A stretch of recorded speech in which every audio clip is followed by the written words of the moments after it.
Nia Williams collapsed onto the threadbare couch in her South Side apartment, every muscle in her body screaming from another double shift at the hospice. At 26, she felt twice her age. The worn cushions had long since lost their support, much like her finances, but she couldn't think about that now. Between caring for Grandma Eleanor in the back bedroom and making sure Terrence had everything he needed for his sophomore year at Northwestern, there was barely enough left of Nia to go around. She pulled out her phone, thumb hovering over Marcus's contact. All week, she'd been building toward this moment, rehearsing the words, imagining his response, terrifying herself with possibilities. Marcus Jenkins, who still lived 3 blocks over in the house where he grew up, who remembered her from high school calculus and always stopped to chat when their paths crossed. Tonight had to be the night.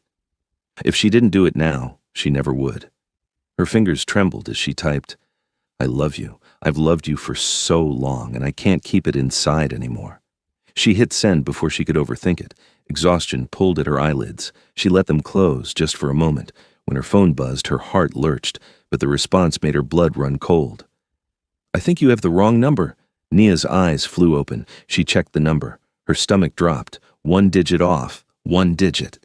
The mortification hit like a physical wave. She typed frantically, "Oh my God, I'm so sorry. This is the most embarrassing moment of my entire life, and I've accidentally told a complete stranger my deepest feelings. Please forget this happened. I'm going to throw my phone in Lake Michigan now." Across the city in a sleek high-rise office, Min-Jun Park stared at the second message. The corner of his mouth twitched, something that happened so rarely that Jin, his second in command, actually stopped mid-sentence when he walked in.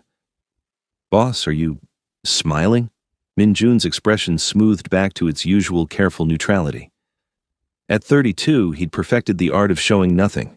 It was necessary in his line of work. His import-export business was successful, legitimate on paper, but the real operation, the network of carefully orchestrated deals, the territory, the money, required absolute control. Emotion was a liability. And yet, he looked at the message again. Something about the vulnerability, the humor, even in embarrassment, the realness of it. It had slipped past his defenses like nothing had in years. He did what came naturally. "Trace this number. I want to know everything. Before we dive in, if you're watching right now, kindly tell us where you're watching from." Now, let's get back to the story. By morning, a file sat on his desk. Nia Williams, hospice nurse, guardian to her grandmother and younger brother. Financial struggles, but no debt from illegal sources. Spotless record. Volunteered at the community center teaching kids to read. The surveillance. Footage showed a woman with natural hair pulled back from her face. Exhaustion in the set of her shoulders, but warmth in her brown eyes when she smiled at patients. Min-Jun studied that smile. It transformed her entire face, made her beautiful in a way his world had forgotten existed. Min-Jun stared at the file until 3 a.m., then made a decision that would have his entire organization questioning his judgment. By 6 a.m. Saturday morning, he was standing outside an upscale bakery in Lincoln Park, watching through the window as they boxed up almond croissants, chocolate-filled pastries, and fresh fruit danishes. The barista prepared 2 large coffees, 1 black, 1 with cream, and 2 sugars, because his people had been thorough in their report. Jin's voice echoed in his head from their argument an hour earlier. "This is insane. You don't do this. You never do this. 1 text message from a wrong number and you're compromising operational security?" For what? Min-Jun hadn't had an answer then. He still didn't as he stood outside Nia's building in his charcoal Tom Ford suit, the one he'd chosen because it was expensive but understated, powerful but not ostentatious. He was trying to look casual, which was laughable. Min-Jun Park had never been casual a day in his life. He pressed the buzzer for apartment 3B. The intercom crackled. "Hello?" Her voice was thick with sleep. "It's the wrong number. From Thursday night." Silence stretched so long he thought she'd hung up. "I brought coffee." More silence, then, "You're joking." "I don't joke. That's what someone who's about to murder me would say." Despite himself, Min-Jun smiled. "I'm not going to murder you. I'm standing outside your building with pastries." Another long pause. Then the buzzer sounded. When Nia opened the door, they both froze. The surveillance footage hadn't done her justice. Her skin was richer, warm brown that seemed to glow even in the dim hallway light. Her hair was wrapped in a silk scarf, and she wore flannel pajama pants with little clouds on them and an oversized northwestern hoodie that had to be her brother's. No makeup, eyes still slightly puffy from sleep, and Min-jun felt something in his chest shift dangerously. Nia's mouth opened and closed twice before words emerged. "You're real." "Yes." "You brought coffee." "And pastries." He held up the bag from Floriole, acutely aware of how insane this was. A man who ordered executions with a nod was standing in a South Side hallway at 7 a.m. on a Saturday morning, holding baked goods like some kind of romantic comedy protagonist. "This is the weirdest thing that's ever happened to me," Nia said slowly. "And I once had a patient's ghost supposedly throw a bedpan at me, so that's saying something." "I was in the neighborhood," Min-jun started, then stopped.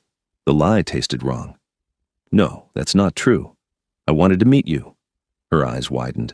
For a moment, he thought she'd slam the door in his face, which would be the smart choice, the safe choice. Instead, she stepped back. "You're either incredibly sweet or incredibly creepy, and I haven't decided which yet. But those smell amazing, and I haven't had good coffee in 3 months, so come in before I change my mind." The apartment was small, warm, lived in. Photos covered every surface. Nia graduating from nursing school, a young boy at various ages, an elegant older woman who had to be the grandmother. The furniture was old but cared for, everything clean despite obvious wear. It was the opposite of Min-jun's sterile penthouse, and something about it made his throat tight. "Nia, baby, who's at the door?" The voice came from the back bedroom, reedy but sharp. "Someone very confused about how boundaries work, Grandma." An elderly woman shuffled out in a purple robe, her hair in silver curls, her dark eyes shrewd despite the oxygen tube in her nose. She took one look at Min-jun and smiled. "Well, aren't you pretty?" "Grandma," Nia's face flamed, "I'm Eleanor Williams." The old woman extended a thin hand. "And you are?" "Min-jun Park." He shook her hand gently, aware of its fragility. "Korean?" "Yes, ma'am." "Brought my granddaughter fancy coffee at 7 a.m. on a Saturday." Eleanor's smile widened. "I like you already. Nia never has any fun." "That's not... We don't even... Grandma, please go back to bed." "I'm old and dying, baby. I get to embarrass you." But Eleanor patted Nia's cheek gently and shuffled back toward her room, calling over her shoulder. "Keep this one. He's got kind eyes." Nia covered her face with both hands. "I'm so sorry." "Don't be." Min-jun meant it. Something about Eleanor's directness, her warmth, her complete lack of fear. It reminded him of his own grandmother back in Seoul, before everything changed. A door slammed deeper in the apartment. "Nia, why are you talking so loud?" A young man emerged, 19 or 20, in basketball shorts and a t-shirt. He stopped dead. "Who the hell is this?" "Terrence, language, this is Min-jun, he's..." "The wrong number," Min-jun supplied. Terrence's eyes narrowed. "The wrong number bought Floriole? That's like $30 of pastries." "Your sister's message was memorable." "Oh God," Nia muttered. "Can we not?" But Min-jun found himself genuinely curious about the suspicious young man. "Let me guess, you're at Northwestern. Computer science?" Terrence's stance shifted slightly, still protective but interested. "Double major, CS and applied mathematics." They ended up at the small kitchen table, the three of them, pastries on mismatched plates and coffee in chipped mugs. Min-jun asked Terrence about his thesis proposal on machine learning applications. Terrence, after initial skepticism, launched into an explanation that revealed real brilliance. Min-jun offered insights, carefully edited versions of how he'd used similar algorithms in business logistics, and watched the kid's face light up. Nia said little, watching them both with an expression Min-jun couldn't quite read. When Terrence finally excused himself to work on a problem set, she leaned forward. "How do you know so much about machine learning algorithms?" "I read." "Nobody just reads that deeply into ML theory." Min-jun met her eyes. She was smart, this woman who'd accidentally texted him her heart, too smart to lie to, though he'd have to. "I use it in my work." "Which is?" "Import-export, logistics, data analysis for supply chain optimization." "All technically true." "It's boring." "You don't seem like a boring person." "You have no idea," he thought. Instead, he said, "Tell me about your patients." And she did. For the next 3 hours, they talked. She told him about Mrs. Chen, who sang opera until her last breath, about Marcus, the actual Marcus, who turned out to be engaged anyway, about her dream to open a community health clinic someday. Minjun told her carefully curated truths about growing up in Seoul, about his parents who'd wanted him to be a doctor, about the loneliness of success. He didn't tell her about the territory war brewing on the west side, about the shipment arriving Tuesday that he'd need to personally oversee, about the fact that he'd killed 3 men before his 25th birthday. When he finally stood to leave, the afternoon sun was slanting through the windows. I should go. Yeah. Nia walked him to the door. This was weird. Very. But also kind of nice? Yes. He looked at her, this woman with tired eyes and a generous heart, and knew with absolute certainty that he should never see her again. Can I take you to dinner? Tomorrow? She bit her lip, smiled. You're definitely creepy, but also maybe incredibly sweet. So, yes. As Minjun walked to his car, Jin's warnings rang in his ears, but all he could think about was Nia's laugh, her grandmother's knowing smile, her brother's enthusiasm about algorithms. He was already in too deep. And he didn't care. The Ethiopian restaurant on Clark Street became their place by the second visit. Minjun watched Nia tear off pieces of injera with practiced ease, scooping up dorowat while explaining the difference between berber and mitmita spices. Her eyes lit up when she talked, hands gesturing, and he found himself memorizing every detail, the way her natural hair caught the candlelight, the small scar on her left eyebrow from a childhood fall, how her laugh started soft and then bloomed into something uninhibited. You're staring, she said, not looking up from her food. I'm listening. You can listen without looking like you're solving a complex equation. Minjun felt his lips curve. Maybe you're a complex equation. Smooth, but she was smiling. Your turn. Tell me something real. His phone buzzed for the 7th time that hour. Jin, probably, with updates on the West Side situation, or Lee about the shipment schedule, or any number of emergencies that would normally have him halfway out the door. He silenced it without looking. I've lived in Chicago for 8 years, he said slowly. I've never been to Millennium Park. Nia set down her injera. You're joking. I don't joke. Yeah, I'm learning that. She shook her head, incredulous. We're going. Tomorrow. Nope, tomorrow. This is a cultural emergency. So they went to Millennium Park on a Tuesday afternoon. Minjun in dark jeans and a cashmere sweater that probably cost more than Nia's car payment, looking thoroughly out of place among the tourists. She dragged him to Cloudgate, laughing at his polite confusion over why everyone was photographing a giant bean. It's reflective. It's art. She pulled out her phone. It's a bean. You're impossible. But she was grinning, taking a selfie of them both, their reflections warped and multiplied in the sculpture's surface. Minjun looked uncomfortable in the photo, standing stiffly, but his eyes were on her, not the camera. Soft, unguarded. He made that expression disappear so quickly, she almost thought she'd imagined it. Later that week, Terrence's ancient Honda Civic died in the driveway with a grinding sound that made Nia want to cry. They couldn't afford a mechanic. She was mentally calculating how many extra shifts she'd need when Minjun appeared. He'd been doing that lately, just showing up like he had some sixth sense for when she needed help. Pop the hood, he said simply. You know about cars? Something flickered in his expression. I know about a lot of things. He shed his suit jacket, charcoal gray, definitely Tom Ford, definitely worth more than the car, and draped it over their rusty chain-link fence. Then he lay down on the oil-stained concrete driveway in his dress shirt and slacks like it was the most natural thing in the world. Terrence handed him tools, both of them speaking a language of carburetors and timing belts that Nia didn't understand. She sat on the porch steps watching this man. This impossibly put-together man who moved through the world like he owned it, get motor oil on his expensive clothes, and genuinely smile at her brother's terrible jokes. People walked by on the sidewalk, and she noticed how they gave Minjun a wide berth, even lying on his back under a car. Like something in his bearing commanded space without asking. Your boyfriend's weird, Terrence said later, after Minjun had left and the car was running. But in a good way, I think. He's not my boyfriend. Nia. He fixed our car. In a $3,000 suit. She didn't have an answer for that. The groceries appeared on Thursday. Not cheap staples, but good things. Fresh vegetables, quality proteins, the expensive oat milk she loved but never bought. No note, no explanation, just bags on their doorstep. When she called Min-jun, he answered on the first ring. Yes? Did you send us groceries? A pause. I don't know what you mean. Min-jun, maybe you have a secret admirer. I have you, who shows up and fixes things and makes phone calls about Terrence's scholarship. Yes, he told me about that too. And I don't...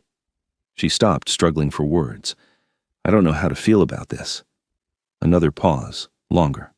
When he spoke, his voice was quieter, almost uncertain. I just want to help. Is that wrong? The vulnerability in his tone disarmed her. This man who carried himself with such authority, suddenly sounding almost shy. No, it's not wrong. It's just a lot. I can stop. I didn't say that. She heard him exhale. Nia, I don't know how to do this, any of this. I just know that when I think about you struggling with things I could easily fix, it physically hurts. Her chest tightened. Okay, thank you. For the groceries and the scholarship calls and everything, but Min-jun, talk to me first, all right? Let me be part of these decisions. All right. But they both knew he'd keep trying to fix things. It was who he was. The rain started during dinner Saturday night, a late autumn downpour that turned the streets to rivers. Min-jun insisted on walking her home despite the weather, both of them huddled under his umbrella. By the time they reached her building, they were soaked anyway, laughing at the absurdity of it. She looked up at him, rain streaming down both their faces, and made a decision. I know you're holding back. His expression shuddered. Nia, you are. I can feel it. The way you check your phone and don't answer. How you never talk about your family or your work beyond vague descriptions. The expense of everything. The way people look at you. She stepped closer. And I don't care. I don't need to know everything right now.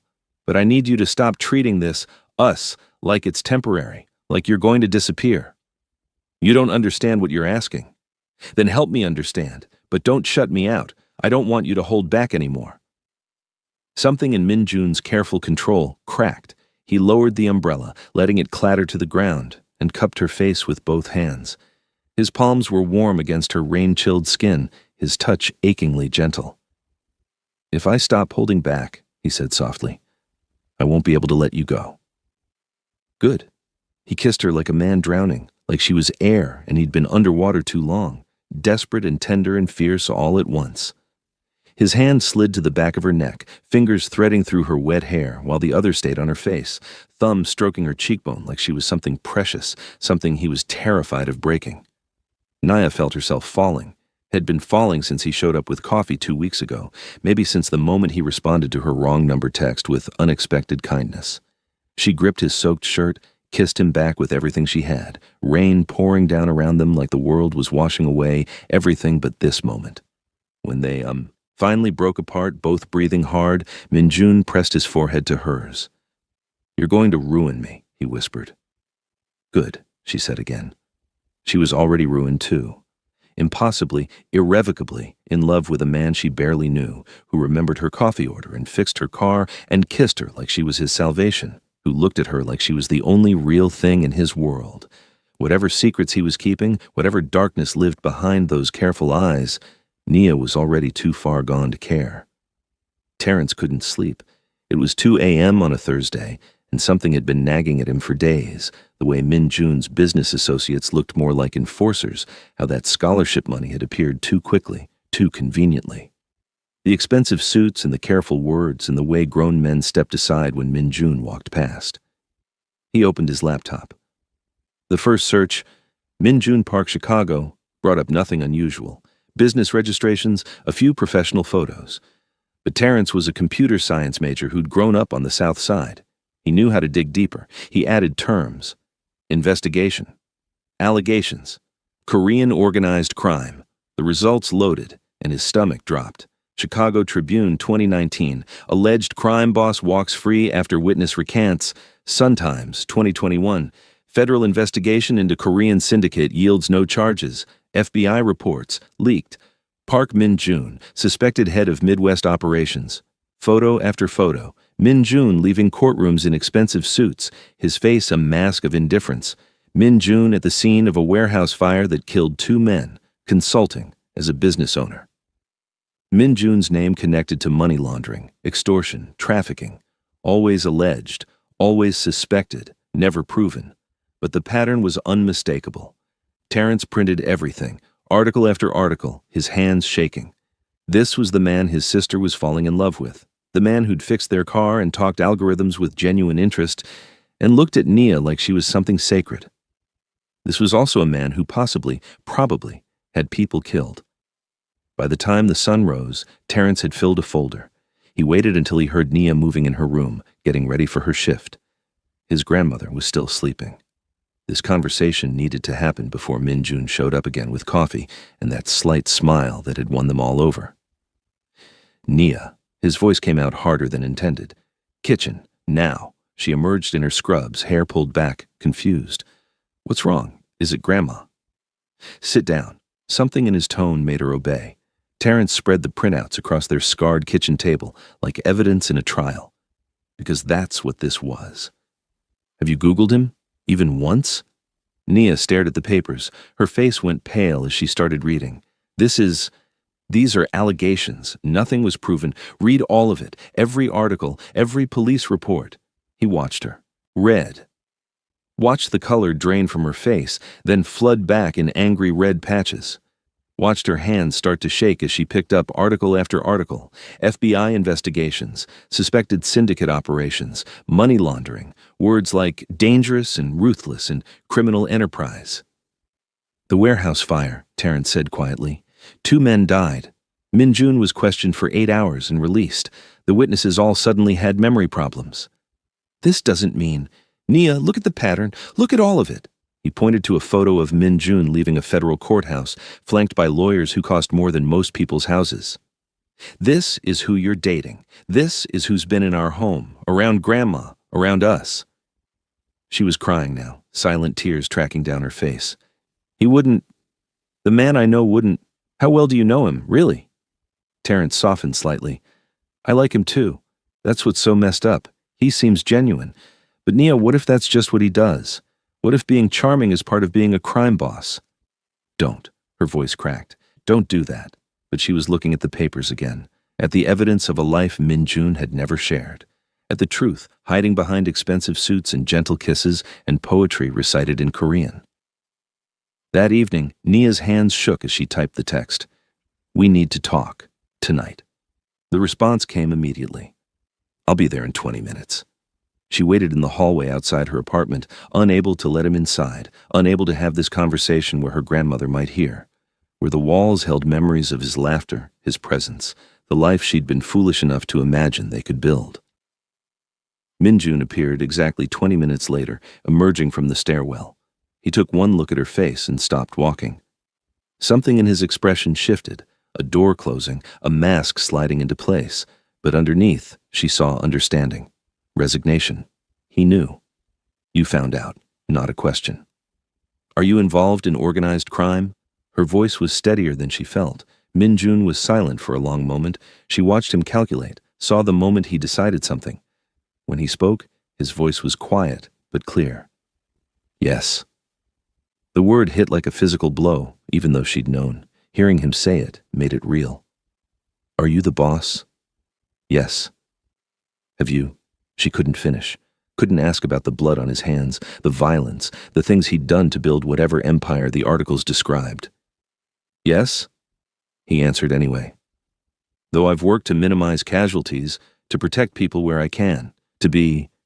He laughed bitter. Better than my predecessors, if that matters. It doesn't make it okay. I know. Nia wiped her face angrily. Why didn't you tell me? Would you have let me stay if I had, that first morning? He met her eyes. I should have told you.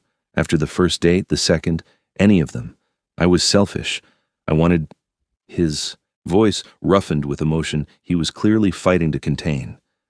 I wanted to pretend I could be someone else, someone worthy of you. Being with you puts me in danger. Real danger. Yes. Just yes. No minimizing, no excuses. The honesty was somehow worse than lies would have been. My family too. Terrence, my grandmother. Yes. Min-jun's jaw tightened, which is why I'll walk away, right now. It's the only honorable thing to do. My feelings for you don't matter compared to your safety. Each word seemed to cost him something. I'm sorry, Nia, for all of it, for not being who you thought I was, for putting you at risk, for being too weak to stay away in the first place. She wanted to rage at him, wanted to demand how he could do this, pursue her, make her fall in love with him while hiding something so fundamental, wanted to ask why he couldn't be the man she'd believed him to be, the one who fixed cars and made her grandmother laugh and kissed her like she was precious. Instead, all that came out was, "Leave, please. I need time to think." Min-jun nodded once, a sharp movement that looked almost military. "If anyone approaches you, anyone you don't know, asking questions about me, call this number immediately." He handed her a card with a single phone number printed on it. "Jin will make sure you're protected, even if you never want to see me again." "I don't want your protection." "You have it anyway, whether you want it or not, whether I'm in your life or not. That doesn't end." He turned to leave, and Nia noticed for the first time how heavy his footsteps sounded. Like every step carried the weight of his entire world, the violence, the secrets, the impossible choices. Like walking away from her was physically painful. She almost called him back. Instead, she watched him disappear down the stairwell, watched the space where he'd been standing. The hallway smelled faintly of his cologne, cedar, and something expensive she'd never be able to afford, evidence of his presence lingering after he was gone. The first day without Min-jun, Nia threw herself into work. Double shift at the hospice, where Mrs. Chen asked about that handsome young man, and Nia had to excuse herself to cry in the supply closet. She came home to find groceries on the doorstep again, fresh flowers this time too, and nearly threw them down the hallway before Terrence caught her arm. "Don't waste good food because you're mad," he said quietly. She kept the groceries, threw away the flowers, hated herself for both decisions. The second day, she researched. Hours of reading about organized crime, about the Korean syndicates in the Midwest, about Min-jun specifically. Every article painted him as calculated, dangerous, untouchable.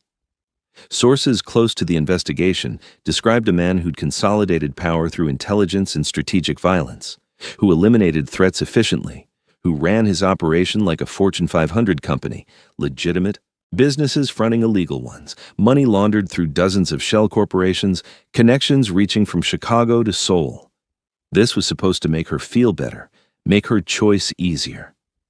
Instead, she found herself remembering how his hands shook slightly when he first kissed her, how he'd learned her grandmother's peach cobbler recipe and brought it over with such shy pride, how he'd listened to Terrence talk about algorithms with genuine interest, not the polite attention of someone humoring a kid. The man in the articles and the man she knew existed in the same body, and she didn't know what to do with that. The third day, her grandmother had a bad spell. Nia sat beside her bed, monitoring oxygen levels, adjusting medication, while Eleanor drifted in and out of consciousness. In a lucid moment, the old woman gripped Nia's hand. "You're thinking about him." "Grandma, rest. I'm dying, baby. Don't waste my good hours." Eleanor's eyes were sharp despite her weakened body. "You think I don't know what's going on? That boy hasn't come around. You've been crying. Terrence has been angry. What happened?" Nia told her. All of it. The articles, the allegations, the truth Min-jun had admitted. Eleanor listened without interrupting, her thin fingers still wrapped around Nia's hand. When Nia finished, Eleanor was quiet for a long moment. Then, "Come closer. Let me tell you something about your grandfather."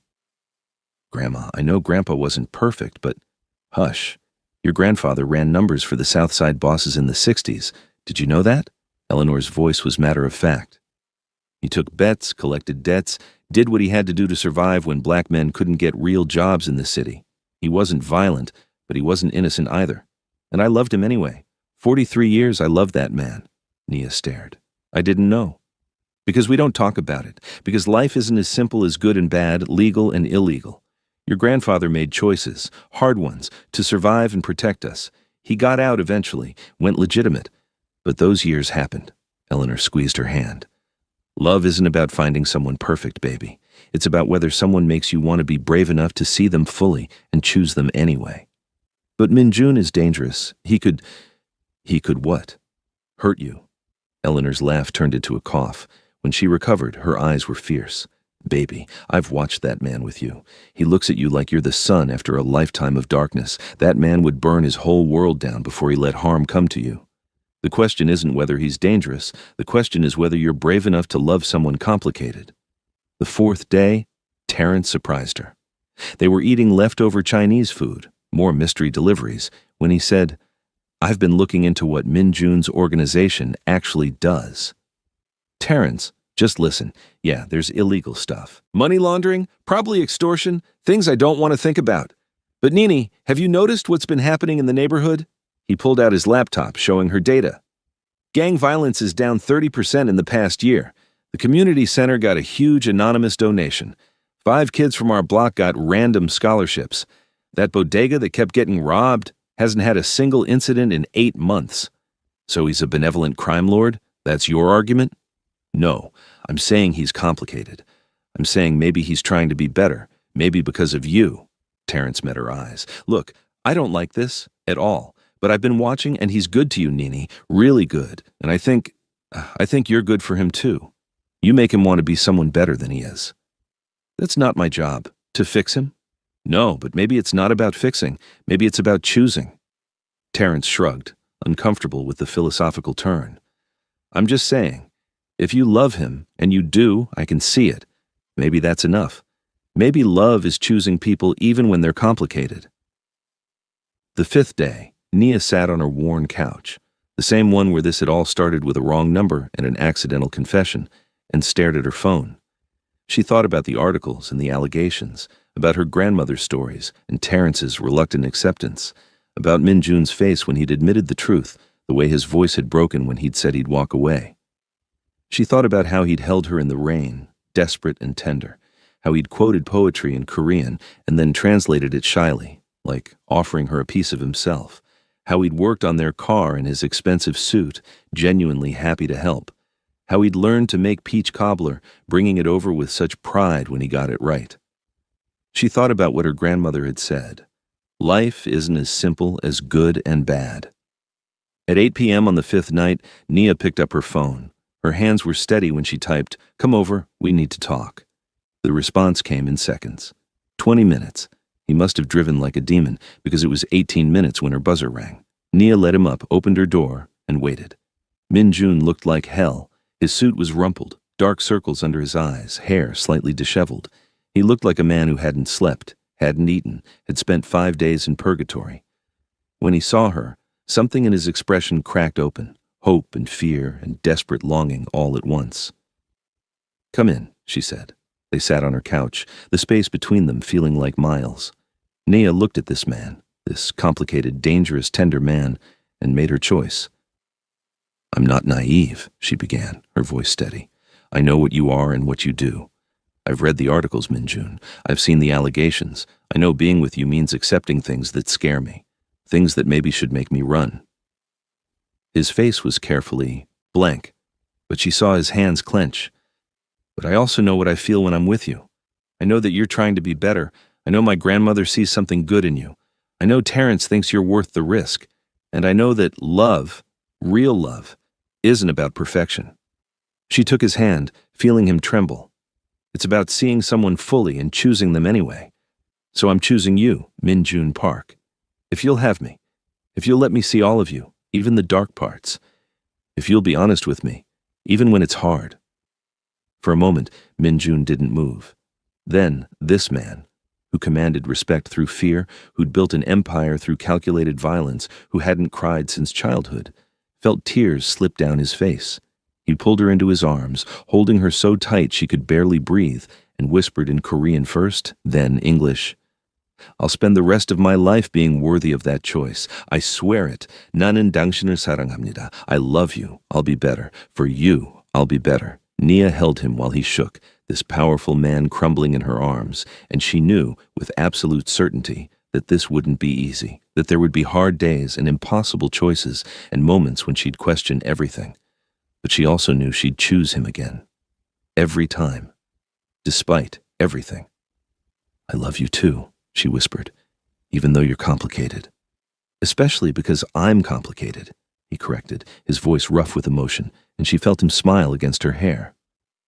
The morning after their reunion, Min Jun showed up at 6 a.m. with coffee and something new. Honesty. He sat at her kitchen table and told her about a shipment coming in from the West Coast, about a territory dispute he was mediating, about the legitimate real estate deal that was actually a front for moving money. He spoke matter-of-factly, watching her face for signs she'd bolt. She didn't. She listened, asked questions, and when he was done, said simply, "Thank you for telling me." It became their pattern. He didn't hide his work anymore, though he shielded her from the worst details, the violence, the specific threats, the decisions that kept him awake at night. But the broad strokes, the structure of his organization, the impossible choices he faced daily, those he shared. Nia learned that his organization had 5 major divisions, that Jin wasn't just his second, but his childhood friend who'd followed him from Seoul, that the import-export business was actually profitable and legitimate, funding operations that weren't. She learned he'd inherited this life from his uncle at 23 and had spent nearly a decade trying to make it less brutal than what came before. "I'm not looking for redemption," he told her one night, both of them on her fire escape, the city sprawling below them. "I know what I am, but I can be better than I was. For you. For us. That has to count for something." "It does," she said, and meant it. Their Kritny. Months in, Minjun called a meeting with his inner circle. Jin, Lee, Park, and 2 others, men who'd been with him for years. They sat in his office, a converted warehouse space in a nondescript building, and stared at him like he'd lost his mind. "We're reducing violent operations by 40% over the next year," Minjun announced. "Focus shifts to legitimate business expansion and strategic partnerships. We use influence, not intimidation." "Boss, with all respect, that's suicide." Lee leaned forward. "The Russians will see it as weakness. The Mexicans will push into our territory. The Russians and Mexicans will see we're strategic, not desperate. Violence draws law enforcement. Violence creates vendettas. Violence is expensive." Minjun's voice was calm. "We're evolving or we're dying slowly. I choose evolution." Jin studied him with knowing eyes. "This is about her. This is about survival. She just helped me see it clearly." Minjun met each man's gaze. "We've been operating on fear for too long. Fear works until it doesn't. Then everyone loses. I'm building something sustainable." They were skeptical, but over the following months, they saw results. Law enforcement attention decreased. Revenue actually increased as they focused on profitable, legitimate ventures. Retaliatory conflicts dropped because they weren't starting them. Other organizations noticed the shift and adjusted their own approaches. Jin cornered Minjun one evening. "I was wrong about her. She makes you smarter, not weaker." "I know," Minjun said simply. Meanwhile, Nia's community was watching. Mrs. Patterson from 3B, who'd known Nia since she was in diapers, pulled her aside at the corner store. "This man you're seeing, the Korean one," Nia braced herself. "Yes, ma'am?" "I don't know what he does, and I don't want to know." Mrs. Patterson's eyes were sharp. "But I know my grandson got into that tech program because of a scholarship that didn't exist last year. I know Mr. Chen's store hasn't been robbed since spring. I know we can walk to the corner at night again." She patted Nia's hand. "You brought us something good, baby, even if it came in a complicated package." It became a pattern. The community center got renovated. Anonymous donation. 3 more kids from their block got scholarships. The gang activity that had plagued their streets for years simply stopped. No obvious police presence, no dramatic arrests, just a quiet shift that everyone noticed and no one questioned too closely. Minjun attended every family gathering, often overdressed in his expensive suits, always slightly awkward. He learned to cook Grandma Eleanor's peach cobbler, her fried chicken, her collard greens. He'd show up with flour on his Tom Ford shirt, looking simultaneously ridiculous and endearing. "You don't have to do this," Nia told him, watching him carefully season chicken. "I want to learn your world, the things that matter to you." He glanced at her grandmother, who was supervising from her chair. "Besides, your grandmother says I need to know how to cook real food, not just that restaurant nonsense." Eleanor cackled. "Damn right, can't trust a man who can't feed his woman." "Grandma!"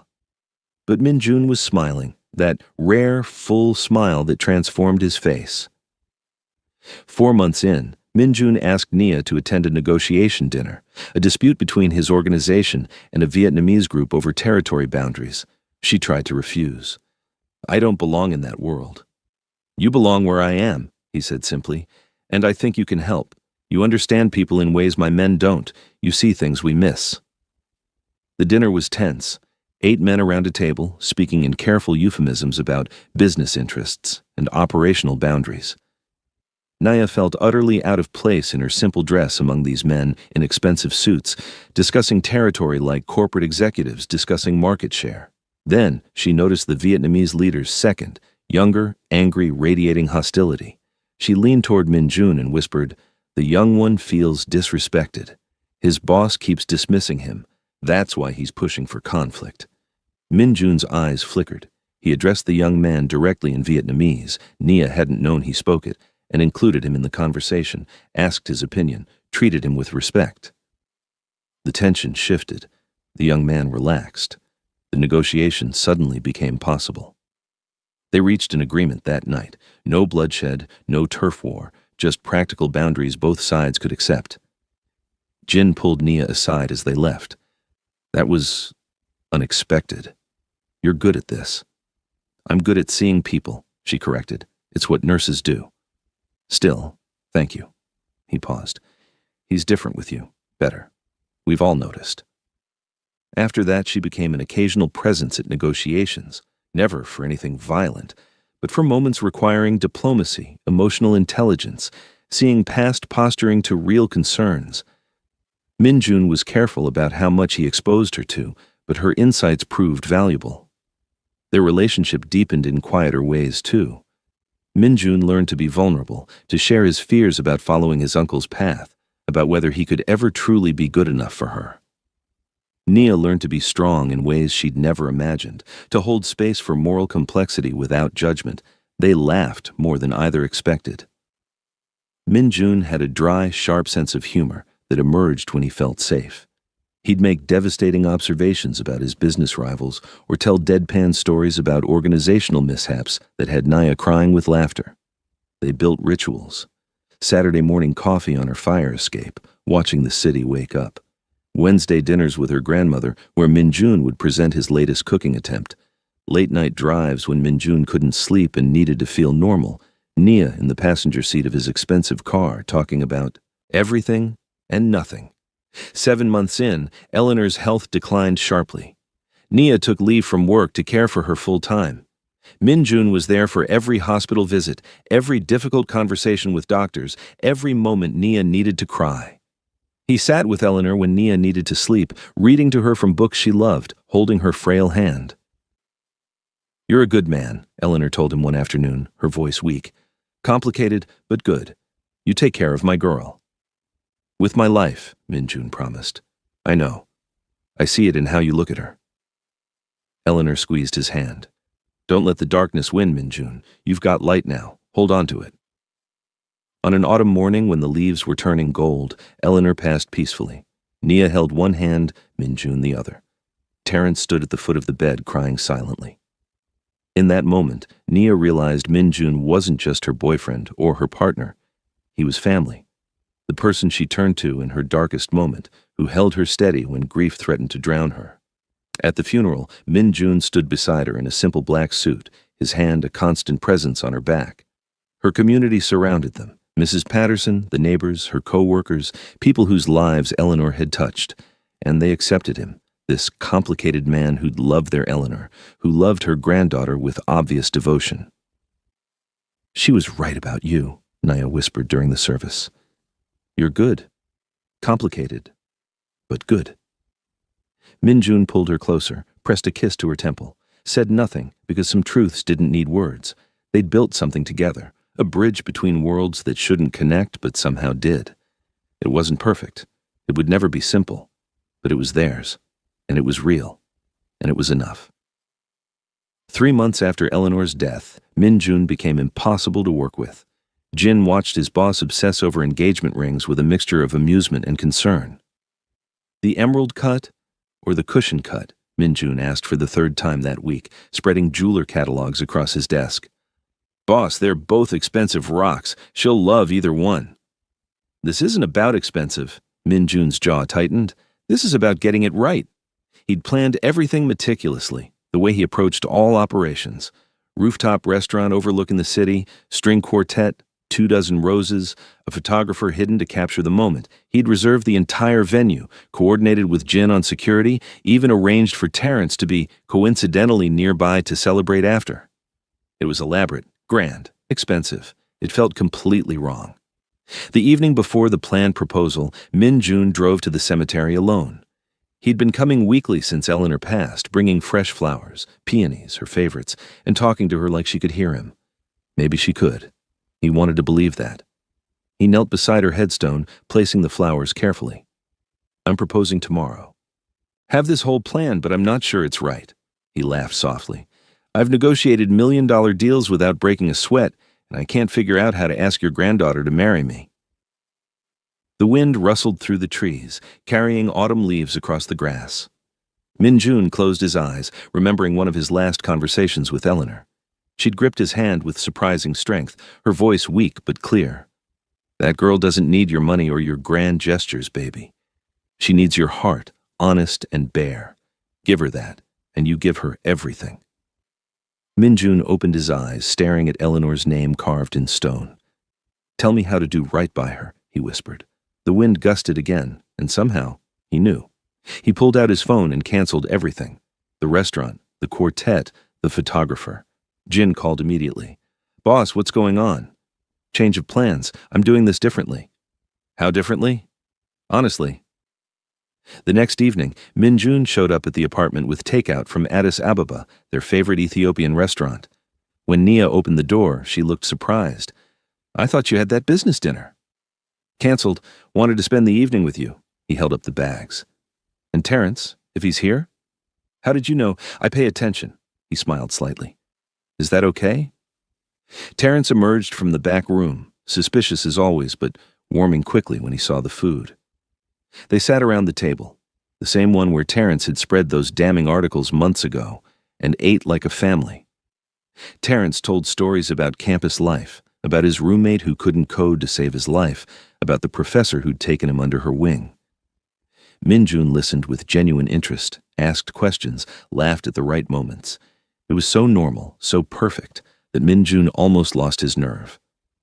When Terrence stood to leave, claiming he had to get back for a study group, Min-jun stopped him. "Actually, could you stay? I need you here for this." Terrence froze mid-step. His eyes went wide. Oh, if that's okay." Yeah, of course." Terrence sat back down, suddenly looking nervous. Min-jun didn't get on one knee. He'd never been good at traditional gestures, at performing emotions he felt too deeply to display properly. Instead, he sat beside Nia on that worn couch, the same one where she'd sent that accidental text, where they'd had their first real conversation, where she'd told him she was choosing him despite everything. He took her hand, felt it tremble slightly. Or maybe that was him. "I had this whole elaborate plan," he began, his voice less steady than usual. Jin would have been shocked to hear him sound uncertain. "Rooftop restaurant, musicians, roses, everything expensive and grand. But your grandmother told me once that you don't need grand gestures. You need honesty." Nia's eyes were already wet. "So here's my truth." Min-jun took a breath. "I was half alive before I met you. Going through motions, building an empire that meant nothing, surrounded by people who feared or needed me but didn't see me. You saw me. You chose to see all of me, the worst parts, the darkness, the choices I can't take back, and you didn't run." His thumb traced circles on her palm, a nervous gesture he'd never had before her. "You've made me want to be better. Not perfect, I know that's impossible. But better than I was, better than I thought I could be. You've made me want to build something good, to use what I have to protect instead of exploit, to believe I'm more than my worst choices." Terrence was crying silently, not even bothering to hide it. "I can't promise you perfection. I can't promise you safety, though God knows I'll try. I can't promise you a simple life because we both know mine is complicated in ways that won't just disappear." Min-jun's voice roughened. "But I can promise you my absolute honesty, my loyalty, my protection, every piece of my heart for as long as I live. I can promise that you'll always come first, before the organization, before everything, that I'll spend every day trying to be worthy of the choice you made to love me." He pulled the ring box from his pocket with shaking hands. The ring inside was beautiful, but not ostentatious, a sapphire the color of twilight, deep blue with hints of purple, surrounded by small diamonds that caught the light. Sapphires represent wisdom and loyalty, he explained quietly. I wanted something that means something, something like you, beautiful and rare and stronger than it looks. Nia was fully crying now, both hands covering her mouth. Nia Williams. Minjun's voice was barely above a whisper. Will you marry me?